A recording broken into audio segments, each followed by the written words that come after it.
नमस्कार। कहानी जगत में आपका स्वागत है। दोस्तों, इन दिनों आप सुन रहे हैं मुंशी प्रेमचंद जी द्वारा रचित उपन्यास निर्मला। आइए सुनते हैं आगे की कहानी। किसी को भूख ना हो पर कहने वालों को यह कहने से कौन रोकेगा कि पिशाचिनी किसी को खाना नहीं देती। मुंशी जी ने मनसाराम से कहा, खाना क्यों नहीं खा लेते जी? जानते हो क्या वक्त है? मनसाराम स्तब्ध सा खड़ा था। उसके सामने एक ऐसा रहस्य हो रहा था जिसका मर्म वह कुछ भी न समझ सकता था। जिन नेत्रों में एक क्षण पहले विनय के आंसू भरे हुए थे, उनमें अकस्मात ईर्ष्या की ज्वाला कहाँ से आ गई? जिन अधरों से एक क्षण पहले सुधा वृष्टि हो रही थी, उनमें से विष प्रवाह क्यों होने लगा? उसी अर्ध चेतना की दशा में बोला, मुझे भूख नहीं है। मुंशी जी ने घुड़क कर कहा, क्यों भूख नहीं है?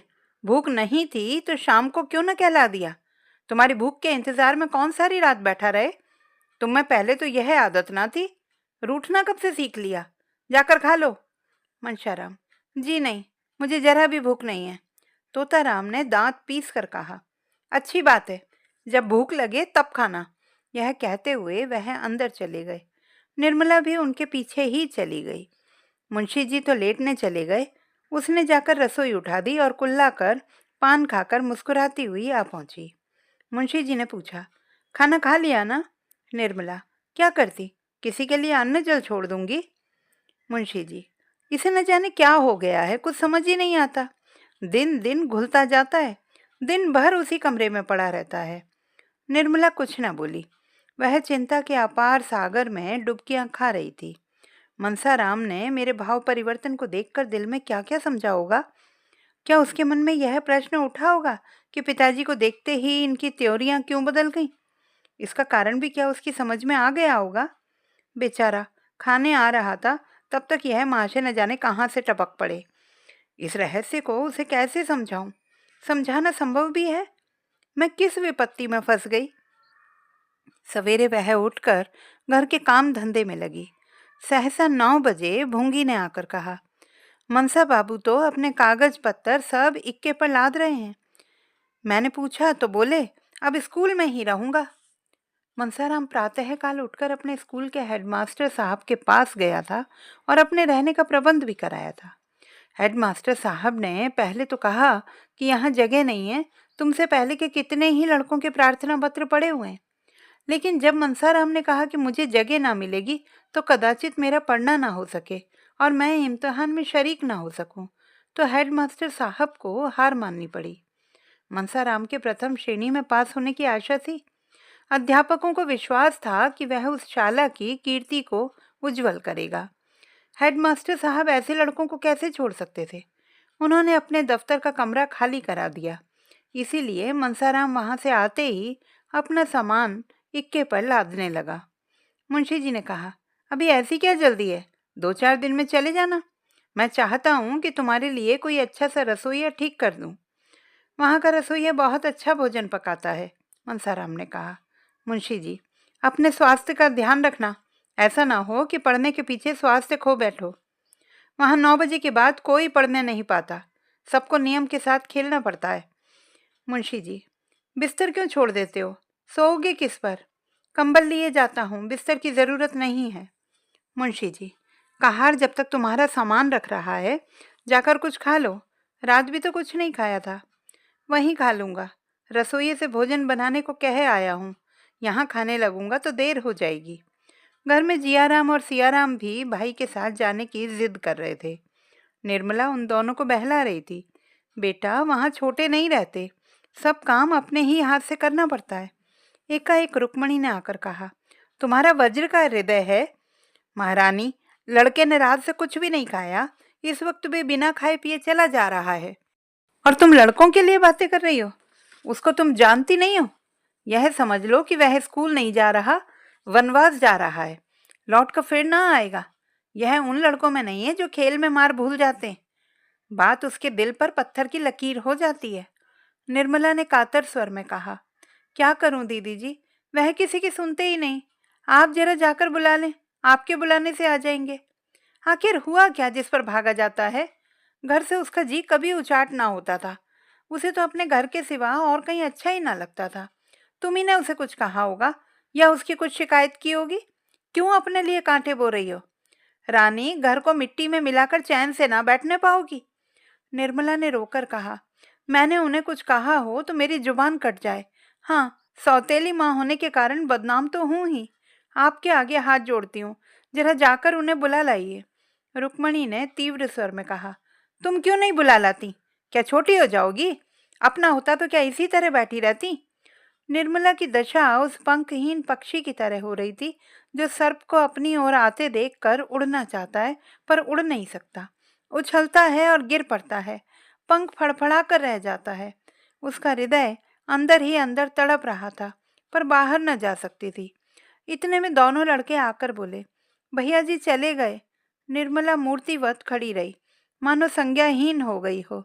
चले गए? घर में आए तक नहीं, मुझसे मिले तक नहीं, चले गए? मुझसे इतनी घृणा? मैं उनकी कोई ना सही, उनकी बुआ तो थी, उनसे तो मिलने आना चाहिए था ना। मैं यहाँ थी ना, अंदर कैसे कदम रखते? मैं देख लेती ना, इसीलिए चले गए। मनसाराम के जाने से घर सूना हो गया। दोनों छोटे लड़के उसी स्कूल में पढ़ते थे। निर्मला रोज उनसे मनसाराम का हाल पूछती। आशा थी कि छुट्टी के दिन वह आएगा, लेकिन जब छुट्टी के दिन भी गुजर गए और वह ना आया तो निर्मला की तबीयत घबराने लगी। उसने उसके लिए मूंग के लड्डू बना रखे थे। सोमवार को प्रातः भूंगी को लड्डू देकर मदर से भेजा। 9 बजे भूंगी लौट आई। मनसाराम ने लड्डू ज्यों के त्यों लौटा दिए थे। निर्मला ने पूछा, पहले से कुछ हरे हुए हैं रे? नहीं नहीं, हरे भरे तो नहीं हुए और सूख गए हैं, भूंगी ने कहा। निर्मला, क्या जी अच्छा नहीं है? यह तो मैंने नहीं पूछा बहू जी, झूठ क्यों बोलूं। हाँ, वहाँ का कहार मेरा देवर लगता है। वह कहता था कि तुम्हारे बाबूजी की खुराक कुछ नहीं है, 2 फुल्कियाँ खाकर उड़ जाते हैं, फिर दिन भर कुछ नहीं खाते, हर दम पड़ते रहते हैं। तूने पूछा नहीं लड्डू क्यों लौटाए देते हो? बहू जी, झूठ क्यों बोलूं, यह पूछने की तो मुझे सुध ही नहीं रही। हाँ, यह कहते थे कि अब तू यहाँ कभी ना आना, न मेरे लिए कोई चीज़ लाना, और अपनी बहू जी से कह देना कि मेरे पास कोई चिट्ठी पत्री ना भेजें, लड़कों से भी मेरे पास कोई संदेशा ना भेजें। और एक ऐसी बात कही कि मेरे मुंह से निकल नहीं सकती, फिर रोने लगे। कौन सी बात थी, कह तो। क्या कहूँ बहू जी, कहते थे मेरे जीने को धिक्कार है, यही कहकर रोने लगे। निर्मला के मुंह से एक ठंडी सांस निकल गई। ऐसा मालूम हुआ मानो कलेजा बैठा जाता है।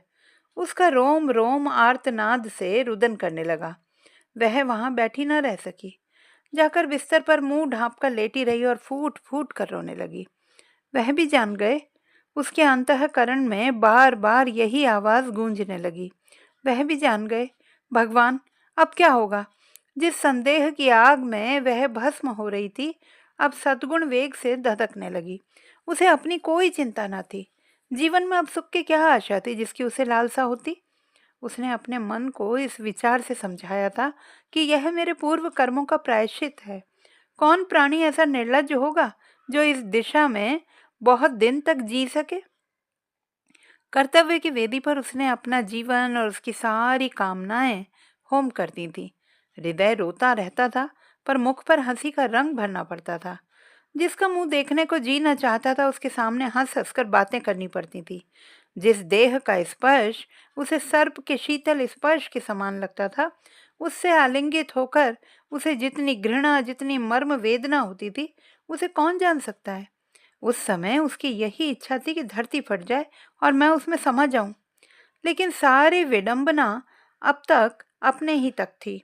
अपनी चिंता उसने छोड़ दी थी, लेकिन वह समस्या अब अत्यंत भयंकर हो गई थी। वह अपनी आंखों से मनसाराम की आत्म पीड़ा नहीं देख सकती थी। मनसाराम जैसे मनस्वी साहसी युवक पर इस आक्षेप का जो असर पड़ सकता था, उसकी कल्पना से ही उसके प्राण कांप उठते थे। अब चाहे उस पर कितने ही संदेह क्यों ना हो, चाहे उसे आत्महत्या ही क्यों ना करनी पड़े, पर वह चुप नहीं बैठ सकती। मनसाराम की रक्षा करने के लिए वह विकल हो गई। उसने संकोच और लज्जा की चादर उतारकर फेंक देने का निश्चय कर लिया। वकील साहब भोजन करके कचहरी जाने के पहले एक बार उससे अवश्य मिल लिया करते थे। उनके आने का समय हो गया था, आ ही रहे होंगे। यह सोचकर निर्मला द्वार पर खड़ी हो गई और उनका इंतजार करने लगी। लेकिन यह क्या, वह तो बाहर चले जा रहे हैं। गाड़ी जुतकर आ गई। यह हुक्म वह यहीं से दिया करते थे, तो क्या आज वह ना आएंगे, बाहर ही बाहर चले जाएंगे? नहीं, ऐसा नहीं होने पाएगा। उसने भूंगी से कहा, जाकर बाबूजी को बुला ला, कहना एक जरूरी काम है, सुन लीजिए। मुंशी जी जाने को तैयार ही थे। यह संदेशा पाकर अंदर आए, पर कमरे में ना आकर दूर से ही पूछा, क्या बात है भाई, जल्दी कह दो, मुझे एक जरूरी काम से जाना है। अभी थोड़ी देर हुई, हेडमास्टर साहब का एक पत्र आया है कि मनसाराम को ज्वर आ गया है। बेहतर हो कि आप घर पर ही उसका इलाज करें, इसलिए उधर से ही होता हुआ कचहरी जाऊंगा। तुम्हें कोई खास बात तो नहीं कहनी है? निर्मला पर मानो वज्र गिर पड़ा। आंसुओं के आवेग और कंठ स्वर में घोर संग्राम होने लगा। दोनों पहले निकलने पर तुले हुए थे। दो में से कोई एक कदम भी पीछे हटना नहीं चाहता था। कंठ स्वर की दुर्बलता और आंसुओं की सबलता देखकर यह निश्चय करना कठिन नहीं था कि एक क्षण यहीं संग्राम होता रहा तो मैदान किसके हाथ रहेगा। आखिर दोनों साथ साथ निकले, लेकिन बाहर आते ही बलवान ने निर्बल को दबा लिया। केवल इतना मुंह से निकला, कोई खास बात नहीं थी, आप तो उधर जा ही रहे हैं। मुंशी जी, मैंने लड़कों से पूछा था तो वे कहते थे कि कल बैठे पढ़ रहे थे, आज न जाने क्या हो गया। निर्मला ने आवेश से कांपते हुए कहा, यह सब आप कह रहे हैं? मुंशी जी ने त्योरियां बदल कर कहा, मैं कह रहा हूँ? मैं क्या कह रहा हूँ? अपने दिल से पूछिए। मैंने तो यही सोचा था कि यहाँ उसका पढ़ने में जी नहीं लगता, वहाँ और लड़कों के साथ ख्वामखा पड़ेगा ही। यह तो बुरी बात ना थी, और मैंने क्या किया? निर्मला, खूब सोचिए, इसीलिए आपने उन्हें वहां भेजा था? आपके मन में और कोई बात ना थी? मुंशी जी जरा हिचकिचाए और अपनी दुर्बलता को छिपाने के लिए मुस्कुराने की चेष्टा करके बोले, और क्या बात हो सकती थी, भला तुम ही सोचो। निर्मला, खैर यही सही, अब आप कृपा करके उन्हें आज ही लेते आइएगा। वहां रहने से उनकी बीमारी बढ़ जाने का भय है। यहाँ दीदी जी जितनी तीमारदारी कर सकती हैं, दूसरा नहीं कर सकता। एक क्षण के बाद उसने सिर नीचा करके कहा, मेरे कारण न लाना चाहते हो तो मुझे घर भेज दीजिए, मैं वहां आराम से रहूंगी। मुंशी जी ने इसका कुछ जवाब ना दिया, बाहर चले गए और एक क्षण में गाड़ी स्कूल की ओर चली। मन, तेरी गति कितनी विचित्र है, कितनी रहस्य से भरी हुई, कितनी दुर्भेद। तू कितनी जल्दी रंग बदलता है, इस कला में तू कितना निपुण है। आतिशबाजी की चरखी को भी रंग बदलते कुछ देरी लगती है, पर तुझे रंग बदलने में उसका लक्षांश समय भी नहीं लगता। जहां अभी वात्सल्य था, वहां फिर संदेह ने आसन जमा लिया। वह सोचते थे कि कहीं उसने बहाना तो नहीं किया है। मनसाराम 2 दिन तक गहरी चिंता में डूबा रहा। बार बार अपनी माता की याद आती। न खाना अच्छा लगता, न पढ़ने में ही जी लगता। उसकी काया पलट सी हो गई। 2 दिन गुजर गए और छात्रालय में रहते हुए भी उसने वह काम न किया जो स्कूल के मास्टरों ने घर से करके लाने को दिया था। परिणाम स्वरूप उसे बेंच पर खड़ा रहना पड़ा। जो बात कभी न हुई थी वह आज हो गई। यह असह्य अपमान भी उसे सहना पड़ा। तीसरे दिन वह इन्हीं चिंताओं में मग्न हुआ अपने मन को समझा रहा था, क्या संसार में अकेले मेरी ही माँ तो मरी है? वे माताएं तो सभी इसी प्रकार की होती हैं। मेरे साथ कोई नई बात नहीं हो रही है। अब मुझे पुरुषों की भांति द्विगुण परिश्रम से अपना काम करना चाहिए। जैसे माता पिता राजी रहें, वैसे उन्हें राजी रखना चाहिए। इस साल अगर छात्रवृत्ति मिल गई तो मुझे घर से कुछ लेने की जरूरत न रहेगी। कितने ही लड़के अपने ही बल पर बड़ी बड़ी उपाधियां प्राप्त कर लेते हैं। भाग्य के नाम को रोने कोसने से क्या होगा? इतने में जियाराम आकर खड़ा हो गया। मनसाराम ने पूछा, घर का क्या हाल है जिया? नई अम्मा जी तो बहुत प्रसन्न होंगी। जियाराम, उनके मन का हाल तो मैं नहीं जानता, लेकिन जब से तुम आए हो उन्होंने 1 जून भी खाना नहीं खाया। जब देखो तब रोया करती हैं, जब बाबूजी आते हैं तब अलबत्ता हंसने लगती हैं। तुम चले आए तो मैंने भी शाम को अपनी किताबें संभाली। यहीं तुम्हारे साथ रहना चाहता था। गूंगी चुड़ैल ने जाकर अम्मा जी से कह दिया। बाबूजी बैठे थे, उनके सामने ही अम्मा जी ने आकर मेरी किताबें छीन ली और रोकर बोली, तुम भी चले जाओगे तो इस घर में कौन रहेगा? अगर मेरे कारण तुम लोग घर छोड़ छोड़कर भागे जा रहे हो तो लो, मैं ही कहीं चली जाती हूँ। मैं तो झल्लाया हुआ था ही। वहाँ बाबूजी भी ना थे। सो बिगड़ कर बोला, आप क्यों कहीं चली जाएंगी? आपका तो घर है, आप आराम से रहिए। गैर तो हम ही लोग हैं, हम ना रहेंगे तब तो आपको आराम ही आराम होगा। मनसाराम, तुमने खूब कहा, बहुत ही अच्छा कहा। इस पर और भी झल्लाई होंगी और जाकर बाबूजी से शिकायत की होगी। नहीं, ऐसा कुछ नहीं हुआ। बेचारी जमीन पर बैठकर रोने लगी। मुझे भी करुणा आ गई, मैं भी रो पड़ा। उन्होंने आंचल से मेरे आंसू पोंछे और बोली, जिया, मैं ईश्वर को साक्षी देकर कहती हूँ कि मैंने तुम्हारे भैया के विषय में तुम्हारे बाबूजी से एक शब्द भी नहीं कहा। मेरे भाग में कलंक लिखा हुआ है, वही भोग रही हूँ। फिर और न जाने क्या क्या कहा जो मेरी समझ में नहीं आया। कुछ बाबूजी की बात थी। मनसाराम ने उद्विग्नता से पूछा, बाबूजी के विषय में क्या कहा? कुछ याद है? बातें तो भाई मुझे याद नहीं आती, मेरी मेमोरी कौन बड़ी तेज है। लेकिन उनकी बातों का मतलब कुछ ऐसा मालूम होता था कि उन्होंने बाबूजी को प्रसन्न रखने के लिए यह स्वांग भरा है। न जाने धर्म अधर्म की कैसी बातें करती थी जो मैं बिल्कुल न समझ सका। मुझे तो अब इसका विश्वास आ गया है कि उनकी इच्छा तुम्हें यहाँ भेजने की न थी। मनसाराम, तुम इन चालों का मतलब नहीं समझ सकते। ये बड़ी गहरी चालें हैं। तुम्हारी समझ में होंगी, मेरी समझ में नहीं है। मनसाराम, जब तुम ज्योमेट्री नहीं समझ सकते तो इन बातों को क्या समझ सकोगे? उस रात को जब मुझे खाना खाने के लिए बुलाने आई थी और उनके आग्रह पर मैं जाने को तैयार भी हो गया था, उस वक्त बाबूजी को देखते ही उन्होंने जो कहना बदला, वह क्या मैं कभी भूल सकता हूँ? यही बात मेरी समझ में नहीं आती। अभी कल ही मैं यहाँ से गया तो लगी तुम्हारा हाल पूछने। मैंने कहा वह तो कहते थे कि अब कभी इस घर में कदम ना रखूंगा। मैंने कुछ झूठ तो कहा नहीं, तुमने मुझसे कहा ही था। इतना सुनना था कि फूट फूट कर रोने लगी। मैं दिल में बहुत पछताया कि कहाँ से कहाँ मैंने यह बात कह दी। बार बार यही कहती थी, क्या वह मेरे कारण घर छोड़ देंगे? मुझसे इतने नाराज हैं, चले गए और मुझसे मिले तक नहीं। खाना तैयार था, खाने तक नहीं आए। हाय, मैं क्या बताऊं किस विपत्ति में हूँ। इतने में बाबूजी आ गए। बस तुरंत आंखें पहुंचकर मुस्कुराती हुई उनके पास चली गई। यह बात मेरी समझ में नहीं आती। आज मुझे बड़ी मिन्नत की कि उनको साथ लेते आना। आज मैं तुम्हें खींच ले चलूंगा। 2 दिन में वह कितनी दुबली हो गई हैं। तुम्हें यह देखकर उन पर दया आएगी। चलोगे ना? मनसाराम ने कुछ जवाब ना दिया। उसके पैर कांप रहे थे। जियाराम तो हाजिरी की घंटी सुनकर भागा, पर वह बेंच पर लेट गया और इतनी लंबी सांस ली मानो बहुत देर से उसने सांस ही नहीं ली है। उसके मुख से दुस्सह वेदना में डूबे हुए शब्द निकले। हाय ईश्वर! इस नाम के सिवा उसे अपना जीवन निराधार मालूम होता था। इस एक उच्छ्वास में कितना नैराश्य था, कितनी संवेदना, कितनी करुणा, कितनी दीन प्रार्थना भरी हुई थी, इसका कौन अनुमान कर सकता है? अब सारा रहस्य उसकी समझ में आ रहा था और बार बार उसका पीड़ित हृदय आर्तनाद कर रहा था। हाय ईश्वर! इतना घोर कलंक! क्या जीवन में इससे बड़ी विपत्ति की कल्पना की जा सकती है? क्या संसार में इससे घोरतम नीचता की कल्पना हो सकती है?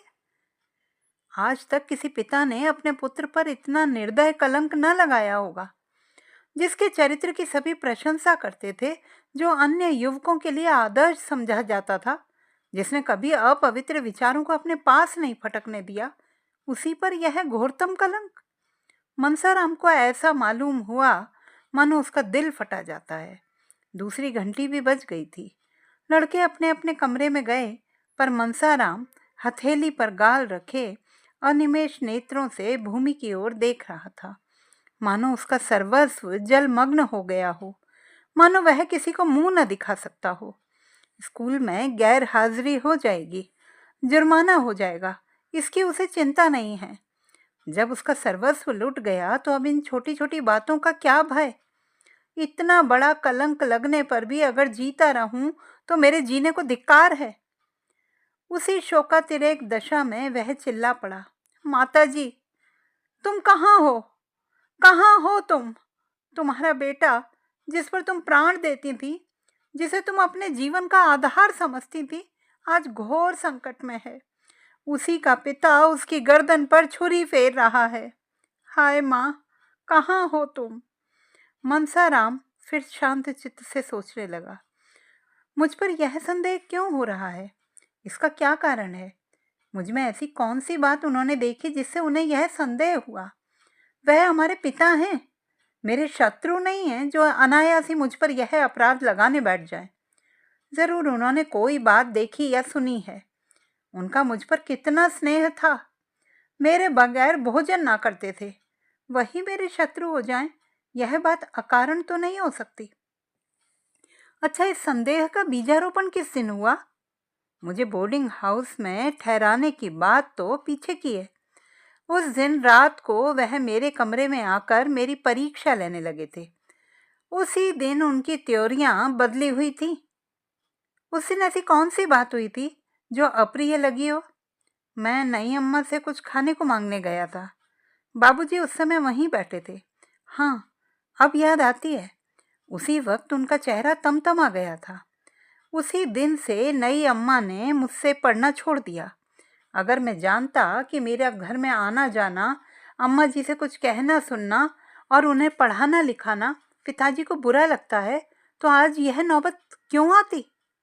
और नई अम्मा, उन पर क्या बीत रही होगी? मनसाराम ने अब तक निर्मला की ओर ध्यान नहीं दिया था। निर्मला का ध्यान आते ही उसके रोए खड़े हो गए। हाय, उनका सरल स्नेहशील हृदय यह आघात कैसे सहन कर सकेगा? आह, मैं कितने भ्रम में था। मैं उनके स्नेह को कौशल समझता था। मुझे क्या मालूम था कि उन्हें पिताजी का भ्रम शांत करने के लिए मेरे प्रति इतना कटु व्यवहार करना पड़ता है। आह, मैंने उन पर कितना अन्याय किया है। उनकी दशा तो मुझसे भी खराब हो रही होगी। मैं तो यहाँ चला आया, मगर वह कहाँ जाएंगी? जिया कहता था उन्होंने 2 दिनों से भोजन नहीं किया, हर दम रोया करती हैं। कैसे जाकर समझाऊं? वह इस अभागे के पीछे क्यों अपने सर यह विपत्ति ले रही हैं? वह बार बार मेरा हाल पूछती हैं। क्यों बार बार मुझे बुलाती हैं? कैसे कह दूं कि माता, मुझे तुमसे जरा भी शिकायत नहीं, मेरा दिल तुम्हारी तरफ से साफ है। वह अब भी बैठी रो रही होंगी। कितना बड़ा अनर्थ है। बाबूजी को यह क्या हो रहा है? क्या इसीलिए विवाह किया था? एक बालिका की हत्या करने के लिए उसे लाए थे? इस कोमल पुष्प को मसल डालने के लिए ही तोड़ा था? उनका उद्धार कैसे होगा? उस निरपराधिनी का मुख कैसे उज्जवल होगा? उन्हें केवल मेरे साथ स्नेह का व्यवहार करने के लिए यह दंड दिया जा रहा है। उनकी सज्जनता का उन्हें यह उपहार मिल रहा है। मैं उन्हें इस प्रकार निर्दय आघात सहते देखकर बैठा रहूंगा? अपनी मान रक्षा के लिए ना सही, उनकी आत्मरक्षा के लिए इन प्राणों का बलिदान करना पड़ेगा। इसके सिवाय उद्धार का कोई उपाय नहीं। आह, दिल में कैसे कैसे अरमान थे, वे सब खाक में मिला देने होंगे। एक सती पर संदेह किया जा रहा है, और मेरे कारण? मुझे अपने प्राणों को देकर भी उनकी रक्षा करनी होगी। यही मेरा कर्तव्य है। इसी में सच्ची वीरता है। माता, मैं अपने रक्त से इस काली मां को धो दूंगा। इसी में मेरा और तुम्हारा दोनों का कल्याण है। वह दिन भर इन्हीं विचारों में डूबा रहा। शाम को उसके दोनों भाई आकर घर चलने के लिए आग्रह करने लगे। सियाराम, चलते क्यों नहीं? मेरे भैया जी, चले चलो ना। मनसाराम, मुझे फुर्सत नहीं है कि तुम्हारे कहने से चला चलूं। जियाराम, आखिर कल तो इतवार है ही। मनसाराम, इतवार को भी काम है। अच्छा, कल आओगे ना? नहीं, कल मुझे एक मैच में जाना है। अम्मा जी मूंग के लड्डू बना रही हैं। ना चलोगे तो एक भी ना पाओगे। हम तुम मिलके खा जाएंगे। जिया, इन्हें ना देंगे। जियाराम, भैया, अगर तुम कल ना गए तो शायद अम्मा जी यहीं चली आए। मनसाराम, सच? नहीं, ऐसा क्यों करेंगी? यहाँ आई तो बड़ी परेशानी होगी। तुम कह देना वह कहीं मैच देखने गए हैं। जियाराम, मैं झूठ क्यों बोलने लगा? मैं कह दूंगा कि वह मुंह फुलाए बैठे थे। देख लेना उन्हें साथ लाता हूँ कि नहीं। हम कह देंगे कि आज पढ़ने भी नहीं गए, पड़े पड़े सोते रहे। मनसाराम ने इन दूतों से कल आने का वादा करके गला छुड़ाया। जब दोनों चले गए तो फिर चिंता में डूबा। रात भर उसने करवटें बदलते ही गुजारी। छुट्टी का दिन भी बैठे बैठे कट गया। उसे दिन भर शंका होती रहती कि कहीं अम्मा जी सचमुच न चली आए। किसी गाड़ी की खड़खड़ाहट सुनता तो उसका कलेजा धक धक करने लगता, कहीं आ तो नहीं गई। छात्रालय में एक छोटा सा औषधालय था। एक डॉक्टर साहब संध्या समय 1 घंटे के लिए आ जाया करते थे। अगर कोई लड़का बीमार होता तो उसे दवा देते। आज वह आए तो मनसाराम कुछ सोचता हुआ उनके पास जाकर खड़ा हो गया। वह मनसाराम को अच्छी तरह जानते थे। उसे देखकर आश्चर्य से बोले, यह तुम्हारी क्या हालत है जी? तुम तो मानो गले जा रहे हो। कहीं बाजार का चस्का तो नहीं पड़ गया? आखिर तुम्हें हुआ क्या है? जरा यहाँ तो आओ। मनसाराम ने मुस्कुरा कर कहा, मुझे जिंदगी का रोग है। आपके पास इसकी भी कोई दवा है? मैं तुम्हारी परीक्षा करना चाहता हूँ। तुम्हारी सूरत ही बदल गई है, पहचाने भी नहीं जाते। यह कहकर उन्होंने मनसाराम का हाथ पकड़ लिया और छाती, पीठ, आंखें, जीभ सब बारी बारी से देखी। तब चिंतित होकर बोले, वकील साहब से मैं आज ही मिलूंगा। तुम्हें थाइसिस हो रहा है, सारे लक्षण उसी के हैं। मनसाराम ने बड़ी उत्सुकता से पूछा, कितने दिनों में काम तमाम हो जाएगा डॉक्टर साहब? कैसी बातें करते हो जी? मैं वकील साहब से मिलकर तुम्हें जल्दी ही किसी पहाड़ी जगह पर भेजने की सलाह दूंगा। ईश्वर ने चाहा तो बहुत जल्दी अच्छे हो जाओगे। बीमारी अभी पहली स्टेज में है, तब तो अभी 1-2 साल की देर मालूम होती है। मैं तो इतना इंतज़ार नहीं कर सकता। सुनिए, मुझे थाइसिस वाइसिस कुछ नहीं है, ना कोई दूसरी शिकायत ही है। आप बाबूजी को नाहक तरद्दुद में न डालिएगा। वह इस वक्त मेरे सिर में दर्द हो रहा है, बस उसकी कोई दवा दीजिए। कोई ऐसी दवा हो जिसे नींद भी आ जाए। मुझे 2 रात से नींद नहीं आती। डॉक्टर ने जहरीली दवाइयों की अलमारी खोली और शीशी से थोड़ी सी दवा निकालकर मनसाराम को दे दी। मनसाराम ने पूछा, यह तो कोई जहर है, भला इसे कोई पी ले तो मर जाए? नहीं, मर तो नहीं जाए, पर सिर में चक्कर जरूर आ जाए। मनसाराम, कोई ऐसी दवा भी इसमें है जिसे पीते ही प्राण निकल जाए? ऐसी 1-2 नहीं, कितनी ही दवाएं हैं। यह जो शीशी देख रहे हो ना, इसकी एक बूंद भी पेट में चली जाए तो जान न बचे, आनन फानन में मौत हो जाए। क्यों डॉक्टर साहब, जो लोग जहर खा लेते हैं उन्हें बड़ी तकलीफ होती होगी। सभी जहरों में तकलीफ नहीं होती। बाजे तो ऐसे भी होते हैं कि पीते ही आदमी ठंडा हो जाता है। यह शीशी इसी किस्म की है। इसे पीते ही आदमी बेहोश हो जाता है, फिर उसे होश नहीं आता। मनसाराम ने सोचा, तब तो प्राण देना बहुत आसान है, फिर क्यों लोग इतना डरते हैं? यह शीशी कैसे मिलेगी? अगर दवा का नाम पूछकर शहर के किसी दवा फरोश से लेना चाहूँ तो वह कभी ना देगा। इसे मिलने में कोई दिक्कत नहीं। यह तो मालूम हो गया कि प्राणों का अंत बड़ी आसानी से किया जा सकता है। मनसाराम इतना प्रसन्न हुआ मानो कोई इनाम पा गया हो। उसके दिल पर से बोझ सा हट गया। चिंता की मेघ राशि जो सिर पर मंडरा रही थी छिन्न भिन्न हो गई। महीनों बाद आज उसे मन में एक स्फूर्ति का अनुभव हुआ। लड़के थिएटर देखने जा रहे थे। निरीक्षक से आज्ञा ले ली थी। मनसाराम भी उनके साथ थिएटर देखने चला गया। ऐसा खुश था मानो उससे ज्यादा सुखी जीव संसार में कोई नहीं है। थिएटर में नकल देखकर तो वह हंसते हंसते लोटपोट हो गया। बार बार तालियां बजाने और वंस मोर की हाँक लगाने में पहला नंबर उसी का था। गाना सुनकर वह मस्त हो जाता था और ओहो हो करके चिल्ला उठता था। दर्शकों की निगाहें बार बार उसकी तरफ उठ जाती थी। थिएटर के पात्र भी उसी की ओर ताकते थे और यह जानने को उत्सुक थे कि कौन महाशय इतने रसिक और भावुक हैं। उसके मित्रों को उसकी उच्छृंखलता पर आश्चर्य हो रहा था। वह बहुत ही शांत चित्त, गंभीर स्वभाव का युवक था। आज वह क्यों इतना हास्यशील हो गया है? क्यों उसके विनोद का पारावार नहीं है? 2 बजे रात को थिएटर से लौटने पर भी उसका हास्योन्माद कम नहीं हुआ।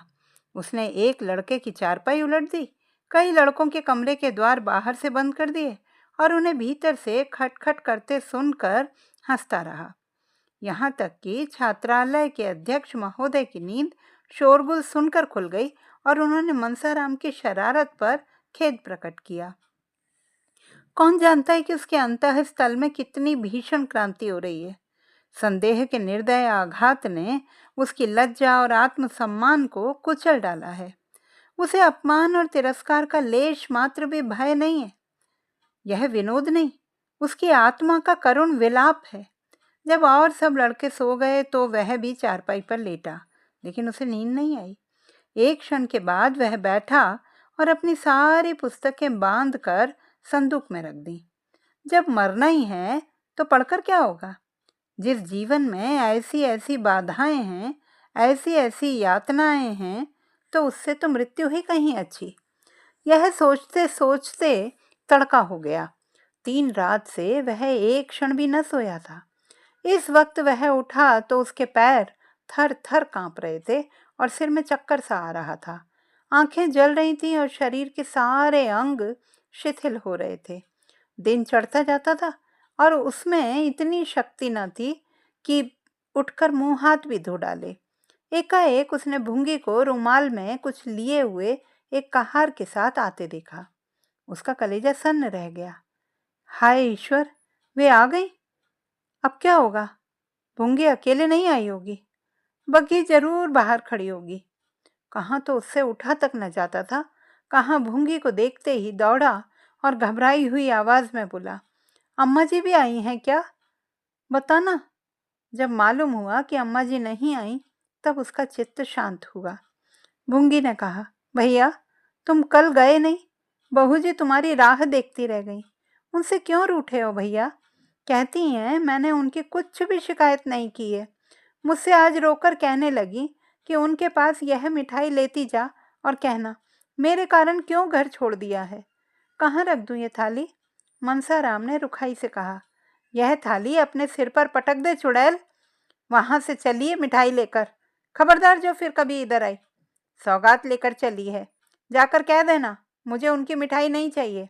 जाकर कह देना तुम्हारा घर है, तुम रहो, वहां वे बड़े आराम से हैं, खूब खाते और मौज करते हैं। सुनती हैं बाबूजी के मुंह पर कहना, समझ गई? मुझे किसी का डर नहीं है और जो करना चाहें कर डालें। जिसके दिल में जो अरमान है कर लें पूरे, रह ना जाए। कहें तो इलाहाबाद, लखनऊ, कलकत्ता चला जाऊं। मेरे लिए जैसे बनारस वैसे दूसरा शहर, यहाँ रखा ही क्या है। भूंगी, भैया मिठाई रख लो, नहीं तो रो रो कर मर जाएंगी। सच मानो रो रो कर मर जाएंगी। मनसाराम ने आंसुओं के उठते हुए वेग को दबाकर कहा, मर जाएंगी तो मेरी बला से। कौन मुझे बड़ा सुख दे दिया है जिसके लिए पछताऊं? मेरा तो उन्होंने सर्वनाश कर दिया। कह देना मेरे पास कोई संदेशा ना भेजें, कोई जरूरत नहीं है। भूंगी, भैया तुम तो कहते हो यहाँ खूब खाता हूँ और मौज करता हूँ, मगर देह तो आधी भी ना रही। जैसे आए थे उससे आधे भी ना रहे। मनसाराम, यह तेरी आंखों का फेर है। देखना 2-4 दिन में मुटाकर कोल्हू हो जाता हूँ कि नहीं। उनसे यह भी कह देना कि रोना धोना बंद करें। जो मैंने सुना है कि रोती हैं और खाना नहीं खाती, तो मुझसे बुरा कोई नहीं है। मुझे घर से निकाला है तो आप तो चैन से रहें। चलिए प्रेम दिखाने, मैं ऐसे त्रिया चरित्र बहुत पढ़े बैठा हूँ। भूंगी चली गई। मनसाराम को उससे बातें करते ही कुछ ठंड मालूम होने लगी थी। यह अभिनय करने के लिए उसे अपने मनोभावों को जितना दबाना पड़ा था, वह उसके लिए असाध्य था। उसका आत्मसम्मान उसे इस कुटिल व्यवहार का जल्द से जल्द अंत कर देने के लिए बाध्य कर रहा था। पर इसका परिणाम क्या होगा? निर्मला क्या यह आघात सह सकेगी? अब तक वह मृत्यु की कल्पना करते समय किसी अन्य प्राणी का विचार न करता था, पर आज एकाएक ज्ञान हुआ कि मेरे जीवन के साथ एक और प्राणी का जीवन सूत्र भी बंधा हुआ है। निर्मला यह समझेगी कि मेरी निष्ठुरता ने ही इनकी जान ले ली। यह समझकर उसका कोमल हृदय फट ना जाएगा। उसका जीवन तो अब भी संकट में है। संदेह के कठोर पंजे में फंसी हुई अबला क्या अपने को हत्यारिणी समझकर बहुत दिन तक जीवित रह सकती है? मनसाराम ने चारपाई पर लेटकर लिहाफ फोड़ लिया, फिर भी सर्दी से कलेजा कांप रहा था। थोड़ी ही देर में उसे जोर से ज्वर चढ़ आया। वह बेहोश हो गया। इस अचेत दशा में उसे भांति भांति के स्वप्न दिखाई देने लगे। थोड़ी थोड़ी देर के बाद चौंक पड़ता, आंखें खुल जाती, फिर बेहोश हो जाता। सहसा वकील साहब की आवाज़ सुनकर वह चौंक पड़ा। हाँ, वकील साहब की आवाज़ थी। उसने लिहाफ फेंक दिया और चारपाई से उतरकर नीचे खड़ा हो गया। उसके मन में एक आवेग हुआ कि इस वक्त इनके सामने प्राण दे दूं। उसे ऐसा मालूम हुआ कि मैं मर जाऊं तो इन्हें सच्ची खुशी होगी। शायद इसीलिए वह देखने आए हैं कि मेरे मरने में कितनी देर है। वकील साहब ने उसका हाथ पकड़ लिया जिससे वह गिर ना पड़े और पूछा, कैसी तबीयत है लल्लू? लेटे क्यों न रहे? लेट ना जाओ, तुम खड़े क्यों हो गए? मनसाराम, मेरी तबीयत तो बहुत अच्छी है, आपको व्यर्थ ही कष्ट हुआ। मुंशी जी ने कुछ जवाब ना दिया। लड़के की दशा देखकर उनकी आंखों से आंसू निकल आए। वह हष्ट पुष्ट बालक जिसे देखकर चित्त प्रसन्न हो जाता था, अब सूख कर कांटा हो गया था। 5-6 दिन में ही वह इतना दुबला हो गया था कि उसे पहचानना कठिन था। मुंशी जी ने उसे आहिस्ता से चारपाई पर लिटा दिया और लिहाफ अच्छी तरह उड़ाकर सोचने लगे कि अब क्या करना चाहिए। कहीं लड़का हाथ से तो नहीं जाएगा। यह ख्याल करके वह शोक विह्वल हो गए और स्टूल पर बैठकर फूट फूट कर रोने लगे। मनसाराम भी लिहाफ में मुंह लपेटे रो रहा था। अभी थोड़े ही दिनों पहले उसे देखकर पिता का हृदय गर्व से फूल उठता था, लेकिन आज उसे इस दारुण दिशा में देखकर वह सोच रहे हैं कि इसे घर ले चलूं या ना ले चलूं। क्या यहाँ दवा नहीं हो सकती? मैं यहाँ 24 घंटे बैठा रहूंगा। डॉक्टर साहब यहाँ है ही, कोई दिक्कत ना होगी। घर ले चलने में उन्हें बाधाएं ही बाधाएं दिखाई देती थी। सबसे बड़ा भय यह था कि वहां निर्मला इसके पास हर दम बैठी रहेगी और मैं मना न कर सकूंगा। यह उनके लिए असह्य था। इतने में अध्यक्ष ने आकर कहा, मैं तो समझता हूँ कि आप इन्हें अपने साथ ले जाएं। गाड़ी है ही, कोई तकलीफ ना होगी। यहाँ अच्छी तरह से देखभाल ना हो सकेगी। मुंशी जी, हाँ, आया तो मैं इसी ख्याल से था, लेकिन इसकी हालत तो बहुत ही नाजुक मालूम होती है। जरा सी असावधानी होने से सरसाम हो जाने का भय है। अध्यक्ष, यहाँ से इन्हें ले जाने में थोड़ी सी दिक्कत जरूर है, लेकिन यह तो आप खुद ही सोच सकते हैं कि घर पर जो आराम मिल सकता है वह यहाँ किसी तरह नहीं मिल सकता। इसके अतिरिक्त किसी बीमार लड़के को यहाँ रखना नियम विरुद्ध भी है। मुंशी जी, कहिए तो मैं हेडमास्टर साहब से आज्ञा ले लूं। मुझे इनका यहाँ से इस हालत में ले जाना किसी तरह मुनासिब मालूम नहीं होता। अध्यक्ष ने हेडमास्टर का नाम सुना तो समझे कि यह महाशय धमकी दे रहे हैं। जरा तिनक कर बोले, हेडमास्टर नियम विरुद्ध कोई बात नहीं कर सकते। मैं इतनी बड़ी जिम्मेदारी कैसे ले सकता हूँ? अब क्या हो, क्या घर ले जाना ही पड़ेगा? यहाँ रखने का तो यह बहाना था कि ले जाने पर बीमारी बढ़ जाने की शंका है। यहाँ से ले जाकर अस्पताल में ठहराने का कोई बहाना नहीं है। जो सुनेगा वह यही कहेगा कि डॉक्टर की फीस बचाने के लिए लड़के को अस्पताल फेंका है। पर अब ले जाने के सिवा और कोई उपाय न था। अगर अध्यक्ष महोदय इस वक्त रिश्वत लेने पर तैयार हो जाते तो शायद 2-4 साल का वेतन ले लेते, लेकिन कायदे के पाबंद लोगों में इतनी बुद्धि और इतनी चतुराई कहाँ? अगर इस वक्त मुंशी जी को कोई ऐसा आदमी, कोई ऐसा उज्र सुझा देता जिसमें उन्हें मनसाराम को घर न ले जाना पड़े, तो वह आजीवन उसका एहसान मानते। सोचने का समय भी न था। अध्यक्ष महोदय शैतान की तरह सिर पर सवार था। विवश होकर मुंशी जी ने दोनों साइसों को बुलाया और मनसाराम को उठाने लगे। मनसाराम अर्ध चेतना की दशा में था। चौंक कर बोला, क्या है, कौन है? मुंशी जी, कोई नहीं है बेटा, मैं तुम्हें घर ले चलना चाहता हूँ। आओ, गोद में उठा लूं? मनसाराम, मुझे क्यों घर ले चलते हैं? मैं वहां नहीं जाऊंगा, नहीं जाऊंगा। यहाँ तो नहीं रह सकते ना बेटा, नियम ही ऐसा है। कुछ भी हो, वहां ना जाऊंगा। मुझे और कहीं ले चलिए, किसी पेड़ के नीचे, किसी झोंपड़े में, जहां चाहे रखिए, पर घर पर ना ले चलिए। अध्यक्ष ने मुंशी जी से कहा, आप इन बातों का ख्याल ना करें, यह तो होश में नहीं है। मनसाराम, कौन होश में नहीं है? मैं होश में नहीं हूँ? किसी को गालियां देता हूँ, दांत काटता हूँ? क्यों होश में नहीं हूँ? मुझे यहीं पड़ा रहने दीजिए, जो कुछ होना है होगा। अगर ऐसा नहीं है तो मुझे अस्पताल ले चलिए, मैं वहां पड़ा रहूंगा। जीना होगा जीऊंगा, मरना होगा मरूंगा, लेकिन घर किसी भी तरह ना जाऊंगा।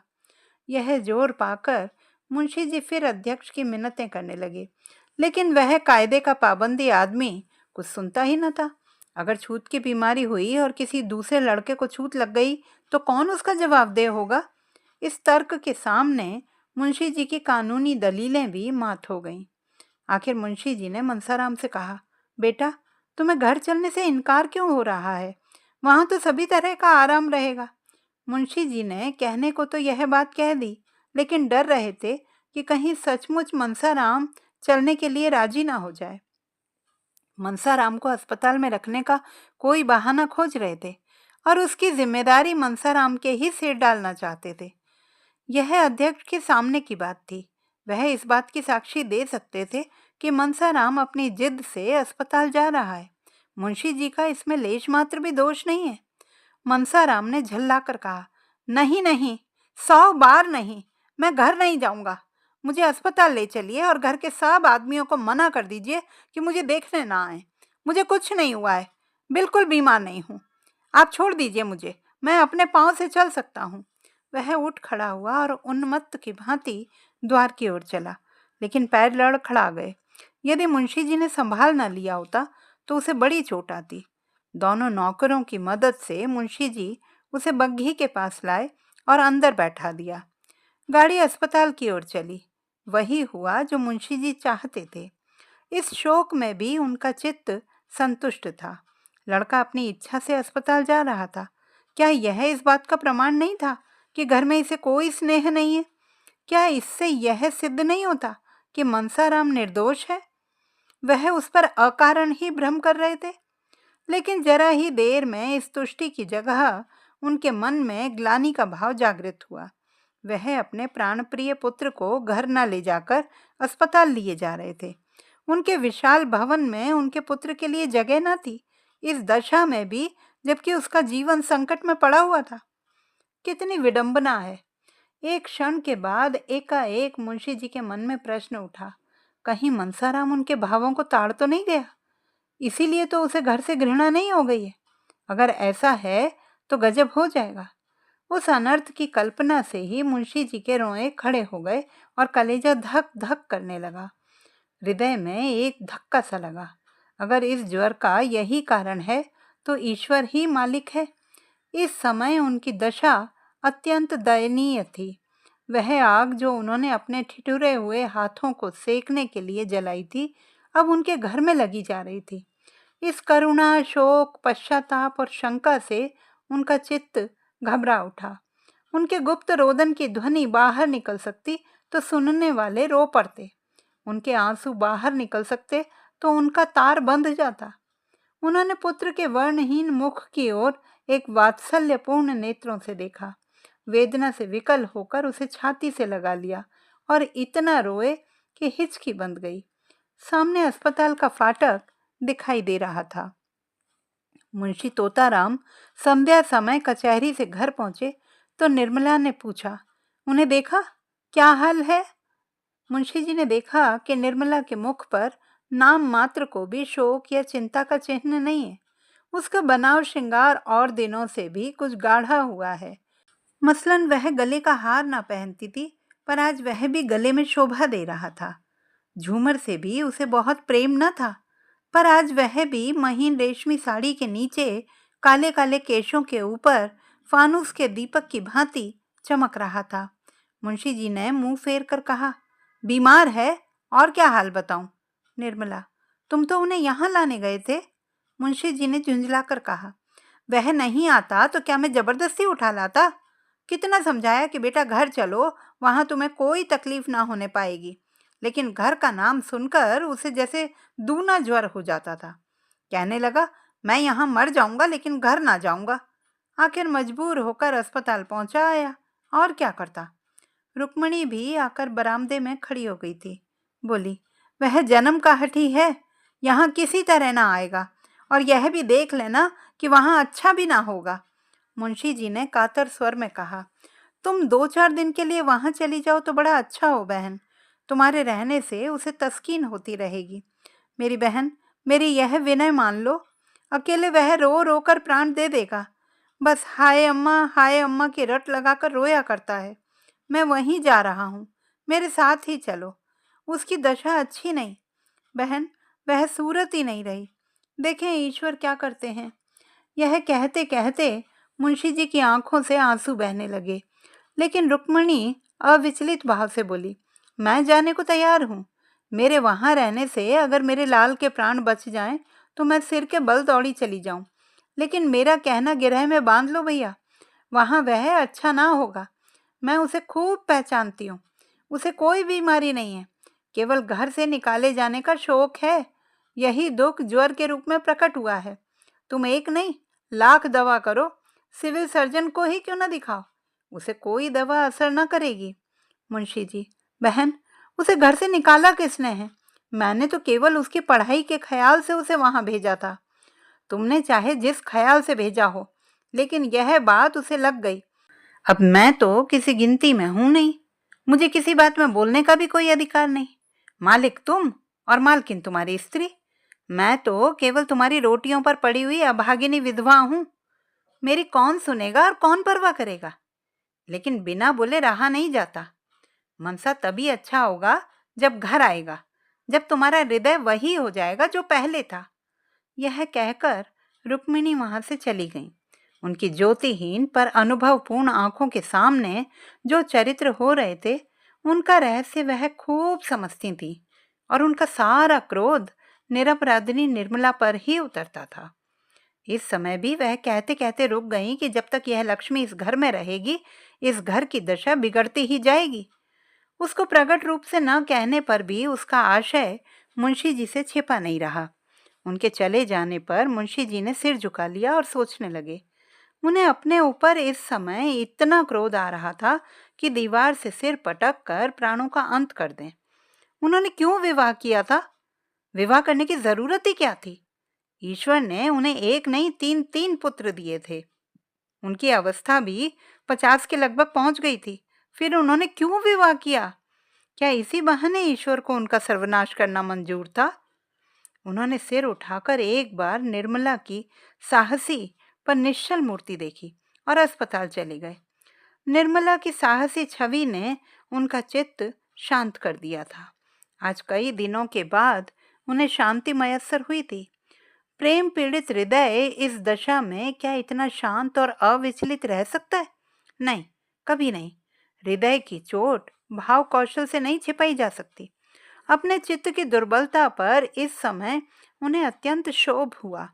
उन्होंने अकारण ही संदेह को हृदय में स्थान देकर इतना अनर्थ किया। मनसाराम की ओर से भी उनका मन निशंक हो गया। हाँ, उसकी जगह एक नई शंका अब उत्पन्न हो गई। क्या मनसाराम भांप तो नहीं गया? क्या भांप कर ही तो घर आने से इनकार नहीं कर रहा है? अगर वह भांप गया है तो महान अनर्थ हो जाएगा। उसकी कल्पना ही से उनका मन दहल उठा। उनकी देह की सारी हड्डियां मानो इस हाहाकार पर पानी डालने के लिए व्याकुल हो उठी। उन्होंने कोचवान से घोड़े को तेज चलाने को कहा। आज कई दिनों के बाद उनके हृदय मंडल पर छाया हुआ सघन फट गया था और प्रकाश की लहरें अंदर से निकलने के लिए व्यग्र हो रही थी। उन्होंने बाहर सिर निकालकर देखा, कोचवान सो तो नहीं रहा है। घोड़े की चाल उन्हें इतनी मंद कभी ना मालूम हुई थी। अस्पताल पहुंचकर वह लपके हुए मनसाराम के पास गए। देखा तो डॉक्टर साहब उसके सामने चिंता में मग्न खड़े थे। मुंशी जी के हाथ पांव फूल गए। मुंह से कोई शब्द ना निकल सका। भरभराई हुई आवाज में बड़ी मुश्किल से बोले, क्या हाल है डॉक्टर साहब? यह कहते कहते वह रो पड़े और जब डॉक्टर साहब को उनके प्रश्न का उत्तर देने में एक क्षण का विलंब हुआ, तब तो उनके प्राण नाहों में समा गए। उन्होंने पलंग पर बैठकर अचेत बालक को गोद में उठा लिया और बालक की भांति सिसक सिसक कर रोने लगे। मनसाराम की देह तवे की तरह जल रही थी। मनसाराम ने एक बार आंखें खोली। आह, कितनी भयंकर और उसके साथ ही कितनी दीन दृष्टि थी। मुंशी जी ने बालक को कंठ से लगाकर डॉक्टर से पूछा, क्या हाल है साहब? आप चुप क्यों हैं? डॉक्टर ने संदिग्ध स्वर से कहा, हाल जो कुछ है वह आप देख ही रहे हैं। 106 डिग्री का ज्वर है और मैं क्या बताऊं। अभी ज्वर का प्रकोप बढ़ता ही जाता है। मेरे किए जो कुछ हो सकता है कर रहा हूँ। ईश्वर मालिक है। जब से आप गए हैं मैं 1 मिनट के लिए भी यहाँ से हिला नहीं हूँ। भोजन तक नहीं कर सका। हालत इतनी नाजुक है कि 1 मिनट में क्या हो जाएगा कहा नहीं जा सकता। यह महाज्वर है, बिल्कुल होश नहीं है। रह रह कर डिलीरियम का दौरा सा हो जाता है। क्या घर में इन्हें किसी ने कुछ कहा है? बार बार अम्मा जी तुम कहाँ हो, यही आवाज़ मुंह से निकलती है। डॉक्टर साहब यह कह ही रहे थे कि सहसा मनसाराम उठकर बैठ गया और धक्के से मुंशी जी को चारपाई के नीचे ढकेल कर उन्मत्त स्वर से बोला, क्यों धमकाते हैं आप? मार डालिए, मार डालिए, अभी मार डालिए। तलवार नहीं मिलती, रस्सी का फंदा है, क्या वह भी नहीं है? मैं अपने गले में लगा लूंगा। हाय अम्मा जी, तुम कहाँ हो? यह कहते कहते वह फिर अचेत होकर गिर पड़ा। मुंशी जी एक क्षण तक मनसाराम के शिथिल मुद्रा की ओर व्यथित नेत्रों से ताकते रहे। फिर सहसा उन्होंने डॉक्टर साहब का हाथ पकड़ लिया और अत्यंत दीनतापूर्ण आग्रह से बोले, डॉक्टर साहब, इस लड़के को बचा लीजिए, ईश्वर के लिए बचा लीजिए, नहीं तो मेरा सर्वनाश हो जाएगा। मैं अमीर नहीं हूँ, लेकिन आप जो कुछ कहेंगे वह हाजिर करूँगा। इसे बचा लीजिए। आप बड़े से बड़े डॉक्टर को बुलाइए और उनकी राय लीजिए, मैं सब खर्च दूंगा। इसे अब ऐसी हालत में नहीं देखा जाता। हाय मेरा होनहार बेटा। डॉक्टर साहब ने करुण स्वर में कहा, बाबू साहब, मैं आपसे सत्य कह रहा हूँ कि मैं इनके लिए अपनी तरफ से कोई बात उठा नहीं रख रहा हूँ। अब आप दूसरे डॉक्टरों से सलाह लेने को कहते हैं। अभी डॉक्टर लाहिरी, डॉक्टर भाटिया और डॉक्टर माथुर को बुलाता हूँ, विनायक शास्त्री को भी बुलाए लेता हूँ, लेकिन मैं आपको व्यर्थ का आश्वासन नहीं देना चाहता। हालत नाजुक है। मुंशी जी ने रोते हुए कहा, नहीं डॉक्टर साहब, नहीं, यह शब्द मुंह से मत निकालिए। हाल इसके दुश्मनों का नाजुक हो। ईश्वर मुझ पर इतना कोप ना करेंगे। आप कलकत्ता और बंबई के डॉक्टरों को तार कर दीजिए। मैं जिंदगी भर आपकी गुलामी करूंगा। यही मेरे कुल का दीपक है, यही मेरे जीवन का आधार है। मेरा हृदय फटा जा रहा है। कोई ऐसी दवा दीजिए जिससे इसे होश आ जाए। मैं जरा अपने कानों से उसकी बातें सुनूं, जानूं कि उसे कष्ट क्या हो रहा है। हाय मेरा बच्चा। डॉक्टर, आप जरा दिल को तस्कीन दीजिए। आप बुजुर्ग आदमी हैं, यूं हाय हाय करने और डॉक्टरों की फौज जमा करने से कोई नतीजा ना निकलेगा। शांत होकर बैठिए, मैं शहर के लोगों को बुला रहा हूँ, देखिए क्या कहते हैं। आप तो खुद ही बदहवास हुए जा रहे हैं। मुंशी जी, अच्छा डॉक्टर साहब, मैं अब ना बोलूँगा, जुबान तब तक ना खोलूँगा, आप जो चाहें करें। बच्चा अब आपके हाथ में है, आप ही उसकी रक्षा कर सकते हैं। मैं इतना ही चाहता हूँ कि जरा इसे होश आ जाए, मुझे पहचान ले, मेरी बातें समझने लगे। क्या कोई ऐसी संजीवनी बूटी नहीं, मैं इससे 2-4 बातें कर लेता? यह कहते कहते मुंशी जी आवेश में आकर मनसाराम से बोले, बेटा जरा आंखें खोलो, कैसा जी है? मैं तुम्हारे पास बैठा रो रहा हूँ, मुझे तुमसे कोई शिकायत नहीं है, मेरा दिल तुम्हारी ओर से बिल्कुल साफ है। डॉक्टर, फिर आपने अनर्गल बातें शुरू की। अरे साहब, आप बच्चे नहीं हैं, बुजुर्ग हैं, जरा धैर्य से काम लीजिए। मुंशी जी, अच्छा डॉक्टर साहब, अब ना बोलूँगा, खता हुई, आप जो चाहें कीजिए, मैंने सब कुछ आप पर छोड़ दिया है। कोई ऐसा उपाय नहीं जिससे मैं इसे इतना समझा सकूं कि मेरा दिल साफ है?